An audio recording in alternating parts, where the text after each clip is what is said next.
Hello guys, మనకి IPL 2025 సీజన్లో కనుక ఒకసారి చూసుకుంటే పంజాబ్ కింగ్స్ తరపున మరి ఒక అన్క్యాప్డ్ ప్లేయర్ ప్రతి మ్యాచ్లో కూడా విధ్వంసం క్రియేట్ చేస్తున్నాడు అని చెప్పాలి. సో మరి ఆ ప్లేయర్ ఎవరో కాదు, సిమ్రాన్ సింగ్.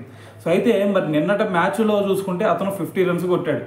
సో మరి ఈ 50 రన్స్తో కూడా ఒక రికార్డ్ని అయితే బ్రేక్ చేశాడు. అదేంటంటే ఇప్పటి వరకు వీళ్ళకల్లే పంజాబ్ కింగ్స్ టీం తరపున చూసుకుంటే మరి ఒక ప్లేయర్ వరుసగా 50 స్కోర్లు చేసిన ప్లేయర్స్ ఎవరన్నా ఉన్నారు అంటే సో మరి వాటిలో క్రిస్ గేల్, అలాగే కేఎల్ రాహుల్, దాని తర్వాత డేవిడ్ మిల్లర్, దాని తర్వాత మ్యాక్స్వెల్.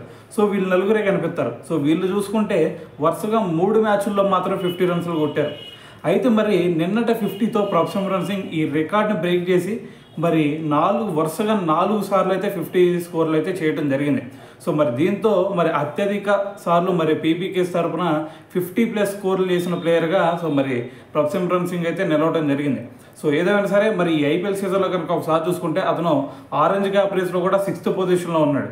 సో మరి టోటల్ స్కోర్ చూసుకుంటే 487 రన్స్ అయితే ఉన్నాయి. సో ఏదైనా సరే మరి ఇటువంటి మరి అన్క్యాప్డ్ ప్లేయర్ ఇంత విధ్వంసం క్రియేట్ చేస్తున్నాడు కాబట్టి సో మరి ఖచ్చితంగా త్వరలోని ఇండియా టీంలో కూడా వచ్చే ఛాన్స్ అయితే కనిపిస్తూ ఉంది. సో ఏదైనా సరే మరి మనోడు క్రియేట్ చేస్తున్న ఈ విధ్వంసం గురించి మరి మీరేమనుకుంటున్నారు అనేది కింద కామెంట్ చేయండి.